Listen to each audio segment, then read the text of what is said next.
Hi there, Ford owners. Today, your 2022 Ford F250 Super Duty, we're going to be taking a look at and showing you how to install Airlift's wireless air compressor. And this is what our compressor system looks like when it's installed. You install it typically underneath the vehicle, and it comes with a lot of different mounting options so you can attach it to the frame. And attaching it to the frame gives you a nice secure mounting point that also keeps it in a good proximity so we can get our hoses routed to our bags, as well as kind of putting it in a central location so we can get our wires routed up to the front to make the whole system operate. One of the things that I really like about this system is that it's completely wireless. So that means we don't have to run any kind of controls inside the cab. There's a lot of other systems out there where you got to run like a gauge set on the inside so you can see your pressure, and you have actual manual controls that will send the air back to your bags and whatnot. Those are significantly more difficult to install. You got a lot more hoses to run, there's a lot more wires to run, and then you got to find the location that you can fit this pretty large unit on the inside for one of those. With this wireless one, we don't have to put anything in the cab, so everything's much cleaner looking on the inside since it's completely factory. And we're able to keep all the wiring here on the outside, and for the most part just follow factory wiring throughout the whole thing. So it really minimizes how much modifications and things you have to do on the vehicle. So I really recommend this one. This one's also a dual path compressor, which is really nice. That means that we can have two different outputs. Now the common setting for this is to have one set for the left bag and one set for the right bag, and that way you can compensate for uneven loads on the left and the right. But one of the cool things about this is if you had airbags in both the front and the rear, you could set it up to act as a dual path where one is the front, both sets of bags in the front, and one is for both sets of bags at the rear. So you get a lot of cool options and flexibility with a dual path compressor like this. One other thing that's kind of neat that you potentially could do with this, if you do some work, maybe you do some little bit of like service and you need a little bit of compressed air, maybe to air up a tire or something, if you're like going to help somebody replace a tire on the side of the road, if you do things like that, you could set up a single path for both of your bags at the back, and then you could take the other path and run it to an air tank. So you could have an air tank. Now, this is not going to be enough of a compressor for like a home compressor system where you're going to be running an impact off of it or anything, but you could definitely use it to air up a tire, maybe for a blowgun to blow out some stuff. You could definitely run some minor tools off of a tank with it, but again, just keep that in mind. You're not going to be running anything major, so don't expect to get out a die grinder or something and get work done with this. But again, you can do some of the air up things that could really come in handy if you're in a remote spot and you have an issue that occurs. So we'll take a quicker look. This is the full unit here as it comes assembled just like this, but let's give you a quick breakdown of the parts that you see here. So of course you get your bracket here that encases everything, and that's super nice that everything is all in one. Some of the other ones you have to mount each component individually, and this drastically reduces the installation time by having it all here. Attached inside of our bracket assembly here, you've got your compressor, which is located here. You can see there's the inlet, which goes up to an air filter. So that way we get nice clean air coming in so it doesn't damage our compressor, and we try to put that up as high as we can to prevent any kind of moisture from getting drawn into the system. The box that's located here, just outside of our compressor, is our control unit that has the relay block inside that will control the output of the air from the compressor to the bags, and this is also where our wireless module is going to be located inside of here, so that way you got your Bluetooth connection that'll occur with this. So here at the back of the vehicle we have our manual inflation valves, and this came with the airbags that were installed on it. What's cool about this compressor kit is that you will be able to maintain the functionality of your manual inflation valves for both the left and the right side. You get two independent inflations that works with your dual channel compressor. So that's really cool. A lot of times when you get a compressor and you install it, you don't get a T-fitting or anything with it, and then if you don't have a T-fitting, you have to eliminate some sort of connection somewhere, and usually it's your manual inflation. Another thing that's nice, since this compressor is dual path, we can maintain two separate individual manual inflations for each side. A lot of times your compressor is only going to be a single path, and that means it's going to inflate both the passenger and driver bag at the same pressure. That removes the ability to have manual dual path because the compressor is hooking them together. So once the compressor hooks them together, that makes it so both of these are going to inflate both bags the same. They're not going to be independent. So since this is a dual path compressor, we get to keep that independent manual inflation. And that's probably not going to be that useful for most situations because you got a compressor on here. But there could be some situations, maybe a fuse blew, you're doing some modifications, something happened, you got something disconnected, a battery dies, whatever else might happen, you have that option to grab just your regular air hose and air those up. And here you can see the T-fittings that come in the kit. These are the lines coming from the compressor here, so you can see that they do go to a fitting. This goes back to that manual inflation, and this will head onto the bag. Same thing with this one. This will go to the manual inflation, that goes to the bag. So it's cool that they included those. A lot of the compressor systems used to not come with these. So if you wanted to maintain that, you'd have to purchase this separately, and you might not have thought about it at the time. You go to install your compressor and you're like, oh man, I really wish I could have kept my manual inflation, but now I'd have to order this part. So they've included it to make things, to just make your full installation just a better installation in general, giving you everything you need. And our compressor system has an output between 5 and 100 PSI, which is perfect for these airlift bags that we've got installed here, because these bags operation is between 5 and 100 PSI. That means we're gonna get the full range of load assist that our bags can provide with our compressor without having to get to any kind of external air source. The entire system is controlled through the WirelessAIR app that you can download on your Android or Apple device. And you can connect to it via Bluetooth. And then you can make all of your adjustments here. You can see that our little arrows give us our independent side adjustments, and the big one gives us our adjustment for both bags at the same time. You have presets here that you can choose for various trailers that you might have. And you can also update the firmware for your system here as well. Most of the other things in here really aren't all that useful. You get some information about help, not too much going on really in the settings or anything like that. So, but you do get full functionality of your bags right from the device here. You can also pair multiple devices to the app. So if you've got 2 trucks, maybe you run a fleet and you've got a bunch of trucks and they all are equipped.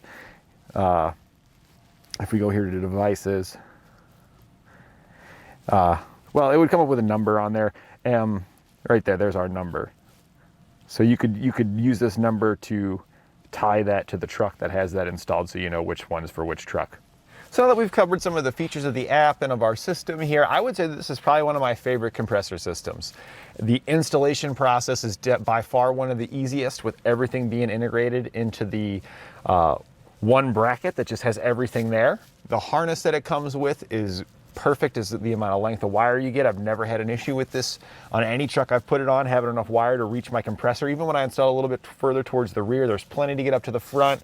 And if I run it down the wrong side and the battery happens to be on the other side, I've always had enough wire to run over to the other side as well. The instructions are pretty well laid out, so that's nice. It has only 3 wires for the most part that you need to hook up here at the front. There's a couple you got to hook up at the compressor right there, but that's 5 total. So there's really not much on the installation side. You get T-fittings with it for your bag, so it's got that included, so you get to keep manual inflation. I mean, it just kind of comes with really about everything. There are some compressors that do have a little bit higher output. I believe Firestone's got a 150 PSI compressor system. I personally don't like the operation of the Firestone one as nice as the Airlift one. This one seems to be more friendly. The app seems to respond better, like the remotes and stuff that come with the other one. That just seems to have a lot of delay with the Firestone. This one just seems to be more responsive, seems to air up a little faster, but this does limit you to 100 PSI, where Firestone does have that 150 available if you need those super heavy duty airbags and that kind of pressure to use those heavier duty airbags. But beyond that, I would say for most people, this is going to be the best option for you. We'll begin our installation here on the driver's side of the vehicle. We need to mount our main unit, and in order to do this, you've got a couple of different options, and I've got those laid out here for what you get in the kit. You have some self-tapping bolts here, and this is what we're going to be using today. But you also get a clamp, which was what I normally use in most cases. But unfortunately on our Ford here, the frame is a bit too thick and the clamp doesn't fit over it, so we're not going to be able to use the clamp. You also get some nuts and bolts if you wanted to just drill some holes and bolt it right through a piece of metal. So we're going to go with this option, the self-tapping option. You're going to need a 1/4-inch drill bit to drill out the holes. And when you do this, you'll just take your unit and just find a place where you want to put it. And we've chosen right here. It's right underneath the driver's side rear door. The wiring kind of goes up a lot of the way, and we can go right down below our parking brake cable there. And we just hold it up. We'll mark the holes on each side, and then we can drill those out with a 1/4-inch drill bit. I already went ahead and drilled them out. in our locations there, and you can see how I just marked it with a paint stick there. And after that, we'll just run our self-tapping bolts in. What I like to do before putting the unit up there and running it in though, after drilling the holes, I like to run the self-tapping screws in just like this.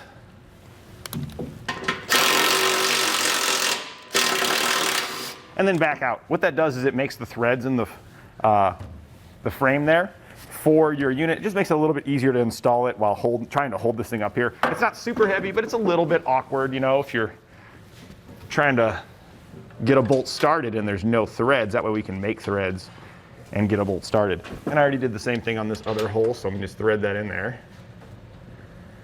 There we go. And that way the weight's kind of being supported by those bolts.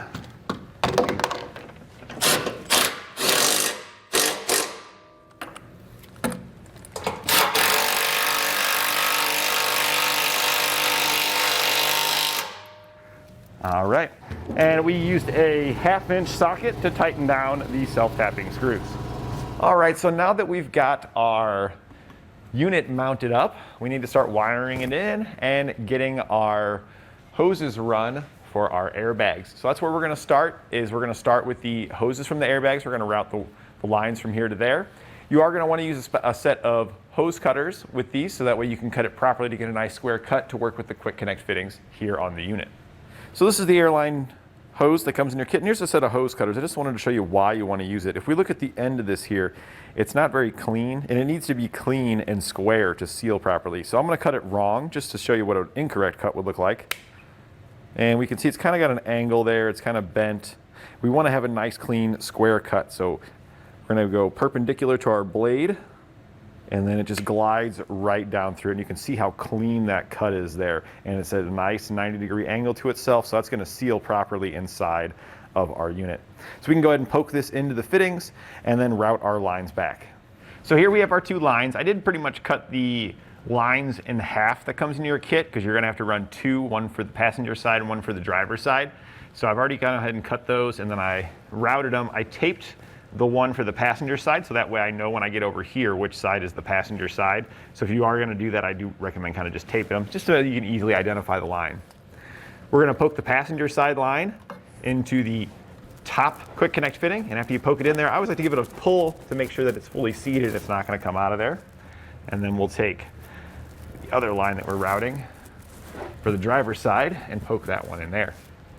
After we've got those lines poked into there, we're just gonna route them towards our bags now. And what we do is we come out of here, we turn up right here, and then here's our factory harness here. We just zip tie to that factory harness and just follow this harness going towards the back.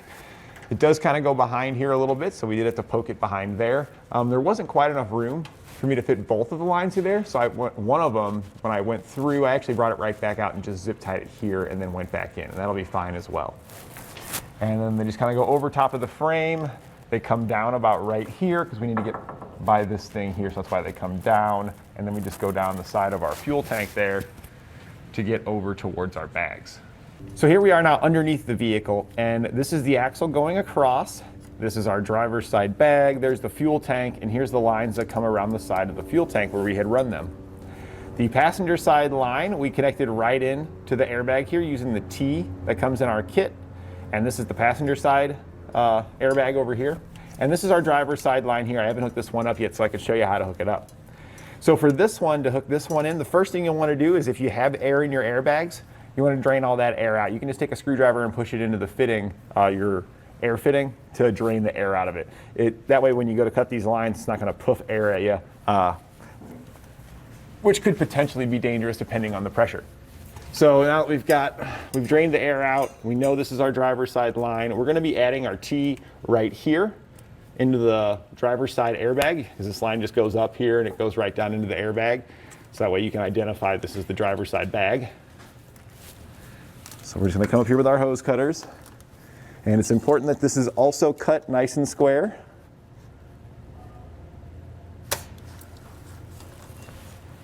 You can then take the T that comes in your kit, and we're just going to clip it into one side.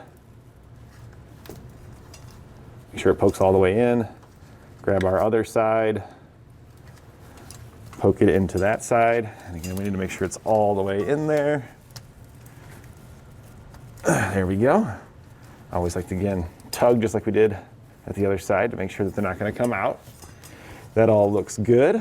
So now we'll just get roughly the length of hose that we need here to make our connection, and that looks pretty good about there. So then we'll bring our cutter up here, perpendicular to the line, make our cut, and then poke this into this quick connect fitting. There we go. All right.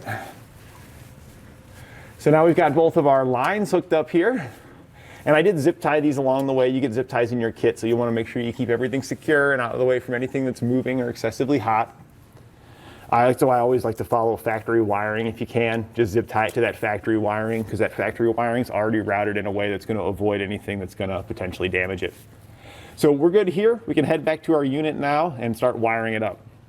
So now we'll take our harness that comes in our kit. It's going to have a connector on the end here. That's going to plug into our unit. So we're just going to plug this right in here.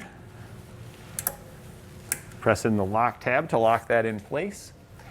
And this is going to route up towards our engine compartment. So we're going to follow factory wiring for that as well. We do have another connection we need to make here on the other side of our unit before we continue going forward. Our brake line's right here, so we want to avoid anything, because this moves when the driver applies the parking brake. It'll move this cable. We don't want it rubbing on our wire. So there's a hole in the top of the unit right here on the bracket. We can use a zip tie and go through there to pull this wire down to keep it away from that line.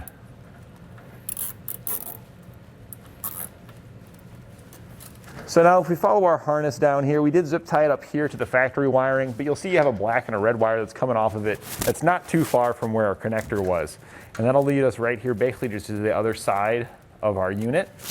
You'll have a black and a red wire here coming off of the unit, so we can hook these up.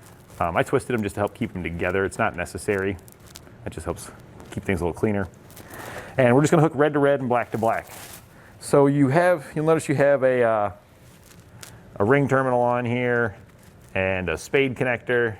We're just gonna cut those off and just crimp them directly to the other lines. So we're just gonna come in here and remove that. Remove that. We can then strip these back.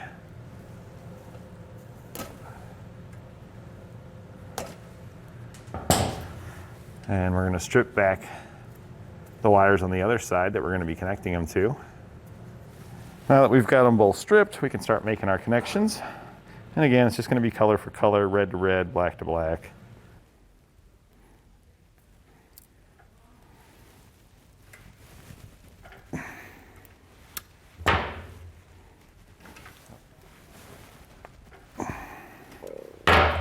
All right, and now we can take our heat gun and shrink those down.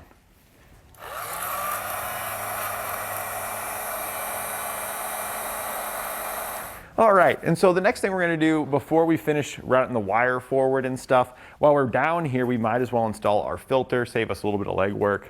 This filter here will eventually connect to this barbed fitting here coming out of our compressor.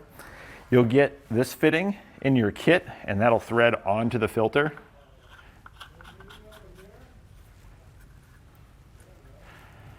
Just threads right on there. And then you also get some more airline in your kit. This one's a little bit different. It says PU tube, 1/4 inch. It's a little bit more flexible than the other line that we had run for the airbags. This is a little bit lighter duty of a line. And with it being more flexible, it's easier to push on here. So now that we know where the line's gonna go, we need to figure out where we're gonna put this. Ideally, we wanna put this as high as we can get it up. So we're gonna put it as close up here to the bottom of the frame of the vehicle as we can, or the bottom of the body, I mean. And if you look, it's got a end here that we can poke into a hole. We're gonna have to drill our own hole. We're gonna use a 3/8 drill bit to do so. And we're gonna put it pretty close to this unit here, just up as high as we possibly can. And this kind of cross member section here is a great candidate for us to put a hole in.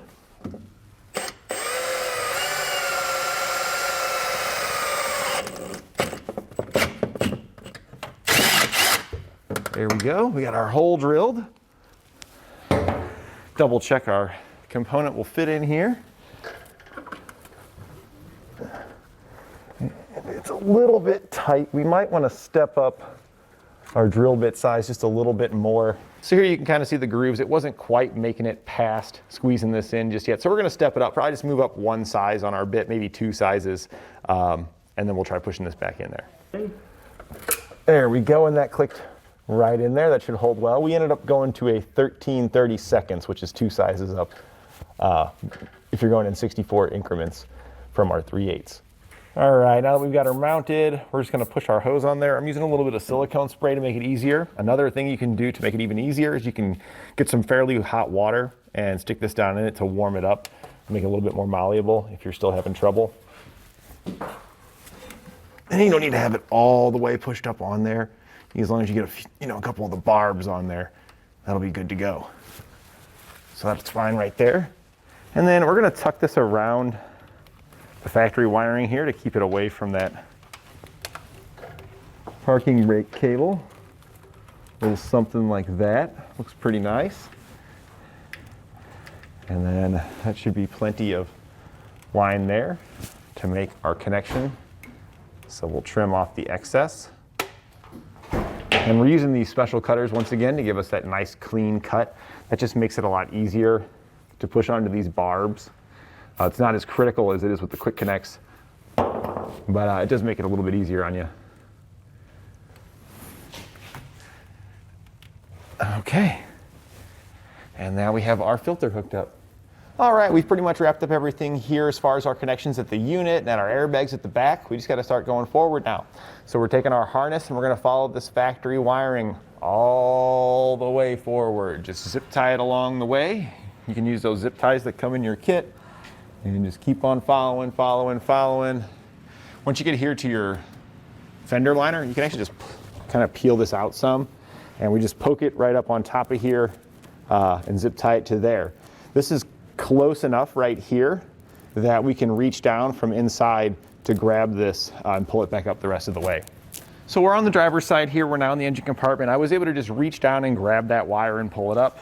And then we went ahead and zip tied it and ran it across. I did drill a hole here and here to be able to pass a zip tie through on this plastic lip that runs across, just so I keep my wires up away from the engine. And then once we get across to the other side, there's a factory harness on the other side that we're able to zip tie it to continue it on towards our battery.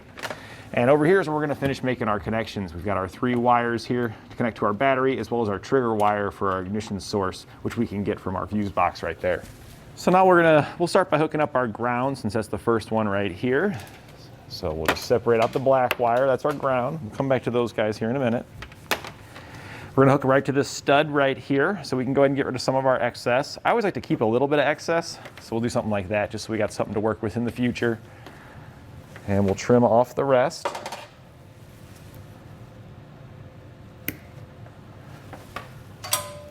We can go ahead and strip this back. And on the end of our wire here, we're going to place a ring terminal. This comes in your kit, so you can just slide that on there and then crimp it down.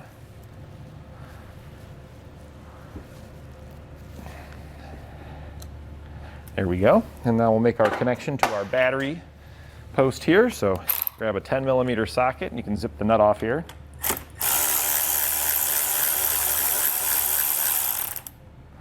We'll lift up on our nut, take our ring terminal, slide it into place,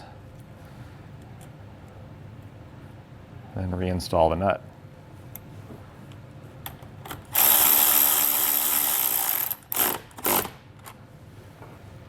There we go, that's our ground connection made.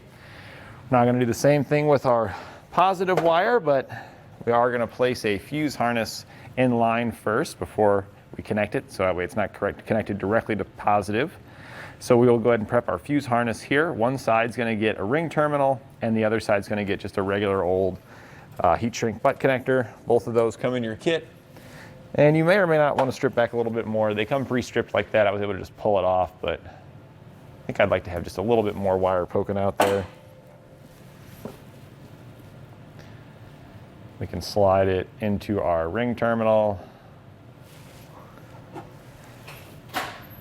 crimp it down,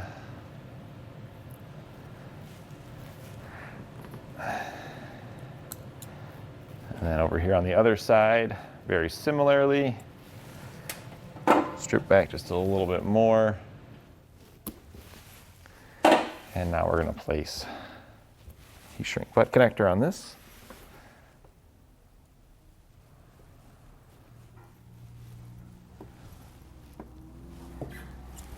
So now that we've got our fuse harness prepared here, I like to attach the fuse harness to the battery first. That way I can determine an appropriate amount of wire to leave that we've routed here.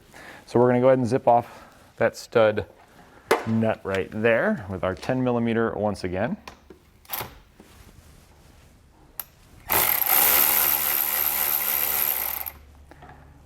Once we remove the nut, we are simply going to slide our prepared harness right on top and then reinstall the nut.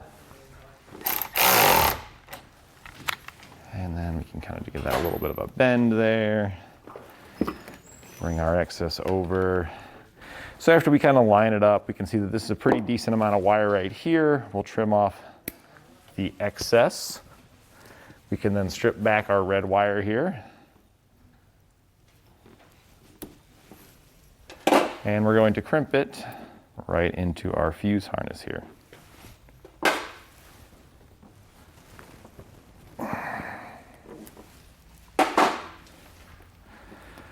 All right, and then we'll take our heat gun and shrink down our butt connector.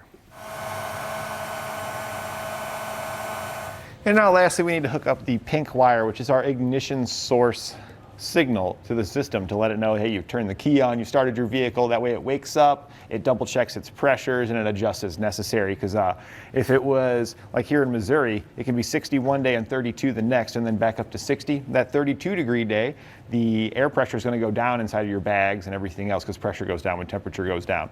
So that way when you got in and turned it on, the wire here would send a signal out, let it know what's going on, and the system can pump itself back up because it probably lost a couple of pounds because it's such a huge drop in temperature.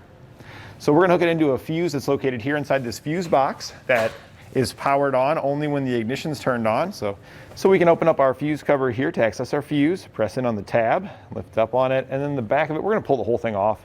It just kind of, if you push towards the rear a little bit and then lift up, it'll pop off these little tabs here on the back side.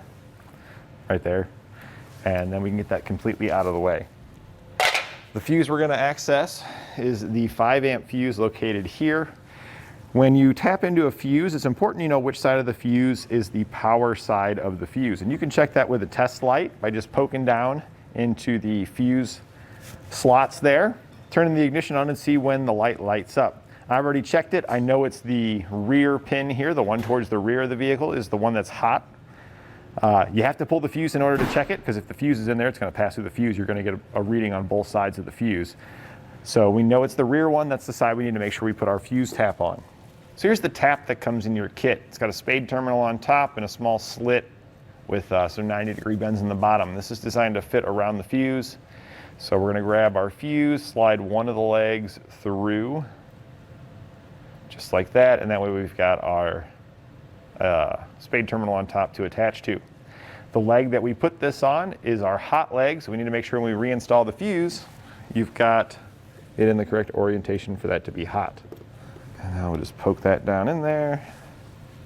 You may or may not need to use a pair of pliers to hold everything together while you're working with it. There we go. We are inserted.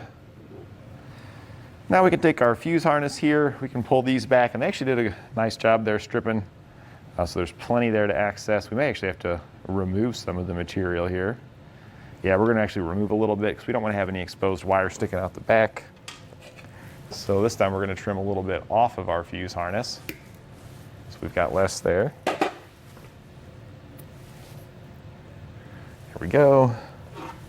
And we'll crimp this down. And you do get two different spade terminals in your kit. You'll have a big one and a small one. We're using the smaller one. The bigger ones kind of have a little bit more transparent blue color to it too. This one's definitely more opaque. So now that we've got our spade terminal on there, we can go ahead and put a heat shrink butt connector on the other side. And I get the feeling this is going to be the same here. We're probably going to have to trim a little bit off, but let's just take a look here. The heat shrink butt connectors do have bigger sleeves on them, so we may not need to. Yeah, it's cutting it a little close, so we're going to trim a little off. And then we'll slide our butt connector on and crimp it down. Our spade terminal here, we can attach our harness to. And what I'm going to pull that off of there. What I think I'm going to do before that, we need to clear our cover here. So I think we're going to put probably like a 90-degree bend in this. So we're going to hold here. I'm going to grab here and see if we can't get a bend out of this so we can more easily clear our lid when we reinstall it. All right, so we were able to get a little bit of a bend out of it there. I would have liked to have gotten more, but you do need to be careful that when you're bending this, you don't squeeze and crimp down the ends here, or else you're not going to be able to install it if you damage the end. So that'll be good enough. We're going to have to remove some material to let this pass throughout the side anyway. I'm just trying to minimize how much material we have to remove from the lid. So now that we've got that on, we can go ahead and trim out our lid to fit. So we're just going to kind of set this up here. Looks like it's going to be about right there that we need to trim. So there we went ahead and notched out for our fuse harness there. That'll click back on right over top of it. Again, I always like to have a little bit of excess on my wire. So we're going to probably do something like this, because doing it like this too can help. If any moisture gets in here, it'll run down the wire and drip off, help prevent it from getting inside of there. And then we'll probably run it over about like that. So we'll trim off that there, strip back our pink wire.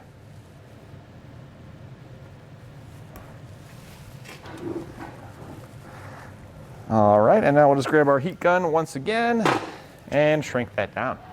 All right, so now that we've got all of our connections made, we just need to install our fuses. The larger 15 amp fuse that comes in your kit's gonna go over here on the battery connection harness. And you heard the pump kick on there when we plugged in the harness, so that's a good sign. And now we're going to plug in the ignition source fuse into the harness over here. So we've got that there. And at this point now, we need to download the app for our phone so we can pair through Bluetooth to our device so we can control it. All right, so we've downloaded the app here. This is the Airlift WirelessAIR app. So make sure you've got this app. This is the only one that's going to work with this system. So now that we've got it downloaded, depending on how long it took you to download this, once you insert the fuse here into your system, that puts it into pairing mode, and it's only in pairing mode for about 5 minutes. So if it took longer than that to download the app, you just need to pull the fuse out and then reinstall it to reinitiate the pairing procedure. So we're just going to go ahead and do that. I'm pretty sure it took me longer than 5 minutes to get the app downloaded. There we go. We pulled it out. We reinstalled it. That will reinitialize our pairing process. So then we can go up to devices here. And it's searching for nearby devices, but we've got one that popped up right there. It's got to be ours. So we're going to go ahead and click it. Saying that it requests a pair. We're going to go ahead and tell it to go ahead and pair. And there we go, we've got a display. Now when we put the fuse in, you heard it probably kick on a minute ago when we first installed it. The system automatically sets itself to 5 PSI on both bags. So there it is up to 5 PSI. Let's go ahead and see if we can make it operate. You can control each one individually with the left or the right with the smaller arrows, or both at the same time with the larger middle arrow. We're just gonna jump it up to about 10 pounds and see that it kicks on and it airs it up. There it goes, our compressor is running, and boy, it's quick. We're already at 10 pounds. So that was pretty fast. So if we look down here at the bottom, you do also have some presets. This is straight out the factory. You've got 5, 20, and 30. You can adjust those as you want. There's a setting over here so you can change the presets. You can name it whatever you want. Maybe this one, 5 is unloaded, obviously, but you could have maybe 2 different trailers. Maybe you got a camper and a car hauler. You could name those and get your appropriate pressure for for what you're using those for. So we're gonna go ahead and just hit one of these presets to see if it works. Tap again to apply, it says on the screen. And there it goes. And it's actually climbing pretty fast. The bags are decent sized volume. I'd say probably pretty close to half a liter. So it's filling that up with air pretty quickly, considering we got one on each side. All right, well, there we go. We aired up. Let's go ahead and take it back down to 5. We're unloaded. And you can hear it exhausting the air out. And we can see the pressure drop in real time there at the top.